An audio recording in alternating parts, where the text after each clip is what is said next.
USC basketball recruit Elijah Arenas will likely miss his entire freshman season. It's crystal clear in training camp that all eyes are on the Chargers' hands. And LAFC wants to raid the Premier League for a top scorer. Good morning. I'm James. And this is your daily dose of sports and snark for the greatest sports city in the world, Los Angeles. This is the faithful Angelenos morning report. It is July 24th, 2025. Welcome back to the Sanctum Sanctorum of LA Sports. And yes, off in the background, welcome back to the show, my wife's cat, Cockblocker. Hey, do you like being in the know about LA Sports? Well, if you do, click the like button. Click the subscribe button. There's a notification bell. Hit that. It'll let you know when we drop new content. Sharing is caring. Let people know we exist. And by all means, comment. Now, before going through the news and notes, a very quick look at the scoreboard. Dodgers 4, Mini Scrotum 3. Shohei Ohtani tied a franchise record with a home run in 5 consecutive games. The Dodgers' magic number drops to 56. As for today, the Sparks are in Connecticut. That game tips off at 4. So what do you say we get to the news? Isn't it romantic? You never forget your first love. For Elijah Arenas, you might think his first love is a basketball court, but you'd be wrong. That dude loves him some hospital. 4 months ago, he was placed in a medically induced coma following a car crash. Must have developed a crush on a nurse. You'd be surprised how tantalizing chicks and scrubs can actually be. But now he has to have surgery on his knee. His meniscus, torn. Bone, bruised. He is going to be out for 6 to 8 months, which pretty much ruins his freshman season at USC. Now, the Trojans aren't telling us if the injury is practice-related or if he's back on the streets again. Brace yourselves, guys. Despite the earlier crash, Arenas actually recovered quickly enough to begin practice this month. That good news lasted 2 whole weeks. Now, there were rumblings that Arenas could actually be a lottery pick next year. After all, he was the number 10 recruit in the country, according to 24/7 Sports. That, gone.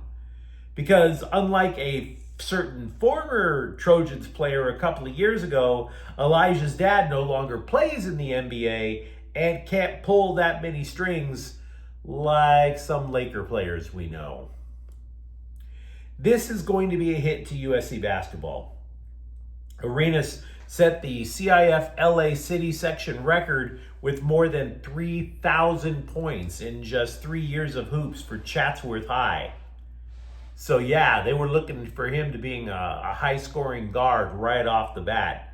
Now, if I were to guess, Amarian Dickerson, who transferred in from Robert Morris, is going to be the next man up. But you have to wonder, medically induced coma, maybe missing an entire season with knee surgery? My dude, what are you going to do for an encore? Just wondering. If you're a USC fan, let me know what you think, of course. Wide receiver has become the story of Chargers training camp so far. And I admit, I've been going after the receiving room pretty doggone hard. And it's not that I'm trying to troll. It's because it's so obvious that the offense would benefit by having just one more receiver with opposable thumbs. Just one more. Jim Harbaugh has been calling Ladd McConkey uncoverable, which sounds nice until you remember that if nobody else can catch a football, McConkey becomes pretty coverable because you triple team the dude. That became an even bigger ish when Mike Williams retired. Now, look, if it turns out that rookie Trey Harris is that one other guy, that is going to make Harbaugh's initial reviews extremely prescient. I mean, the thing with Jim Harbaugh, he does not lack for bluster. If he weren't a football coach, dude would have a great career selling jalopies at CarMax. This is what he said about Ladd McConkey, quote, "He's even better than he was last year. It's going to sound like hyperbole. It's not. He's uncoverable right now. That's awesome," unquote. Now, again, I can buy into this about McConkey. He led the Chargers in receptions and receiving yards last year. But then he literally follows it up, Harbaugh does, by claiming that every part of Quentin Johnston's game was elite. Yo, we've been hearing this for 3 years now. You can talk all you want about Ladd McConkey and say it's not hyperbole. Anything you say about Quentin Johnston is hyperbole right now. So let's not get ahead of ourselves, guys. Although Harbaugh can't resist, he is going to get ahead of himself. Zion Johnson has yet to play center in an 11-on-11 practice with Charger players in pads. I can't tell you how much to read into that, if that means that Bradley Bozeman is now in the lead to retain his job in the middle of the line. The Athletic is reporting LAFC wants to make a splash in the summer transfer window, which opens today. They are pushing to add Tottenham Hotspur forward Son Heung-min. To be clear, a move for the South Korean national is not imminent. They're simply pushing for it. Son is 33. He was considered one of the biggest scoring threats in the Premier League for a decade. He scored double digits in goals for 8 consecutive seasons. Didn't exactly help the Spurs as a club that much, though.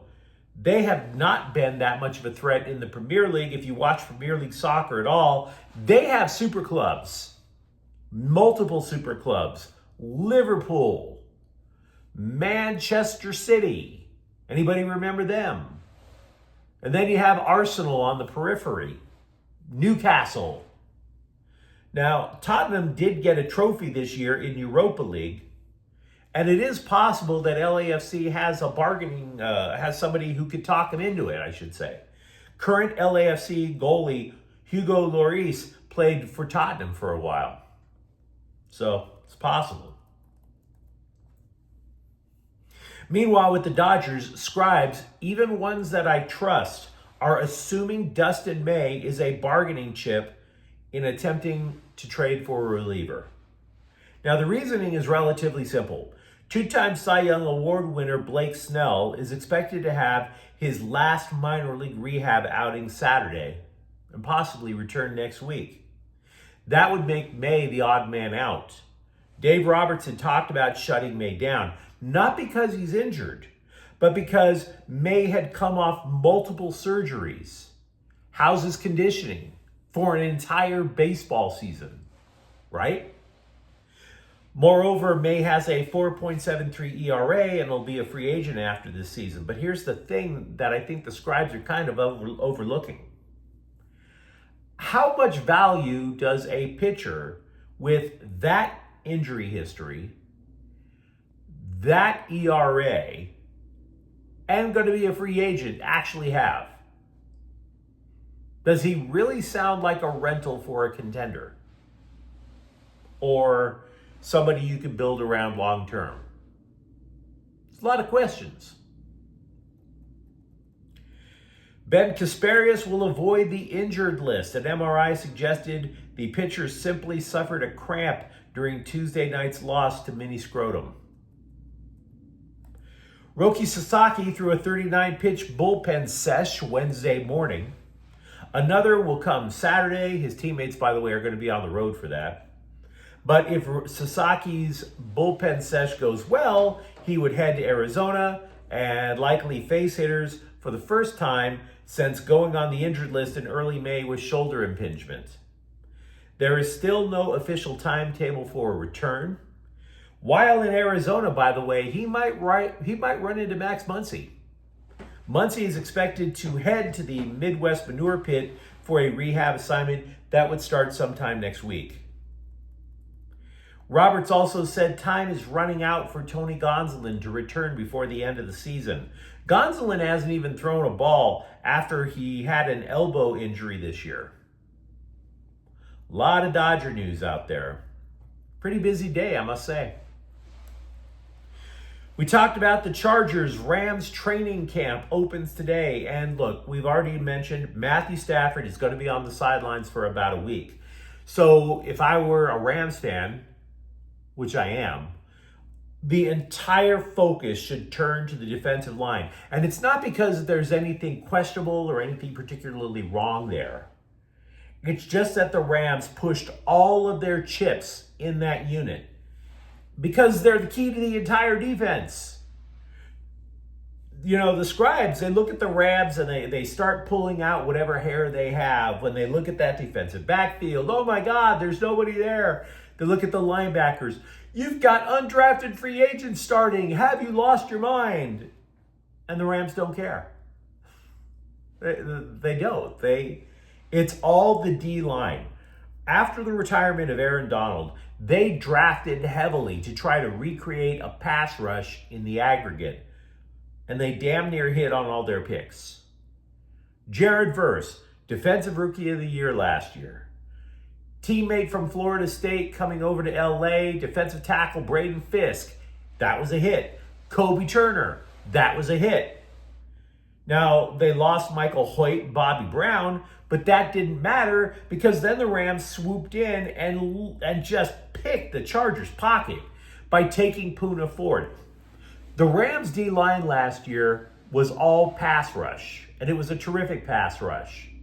But the reason they got eliminated, if you remember, and I'm sure you do, they could not stop the Philadelphia Eagles run game. So they went out and they go swipe Poona Ford. That guy was a one-man solution to the Chargers' run defense problems last year. So again, if you're a Rams fan, you can easily assume that the offense is going to be entertaining. But without Stafford, what are we going to do for that entire week looking at that offense? Are we going to start talking about this amazing bond that's developing on the field between Puka Nacua and Stetson Bennett? You can miss me with that. It's all about the D-line right now. But you let me know what you think in the comments thread. Talk to me about Elijah Arenas and how much that's going to hurt USC basketball. For that matter, do you actually buy into the idea that Quentin Johnston can actually catch now? And if you enjoyed the content, don't forget to subscribe to Faithful Angelenos. We are talking LA sports every single day here. Thank you for watching. I'm James. We'll be back tomorrow. Faithful Angelenos is a Kian Corte El Queso production. Take care.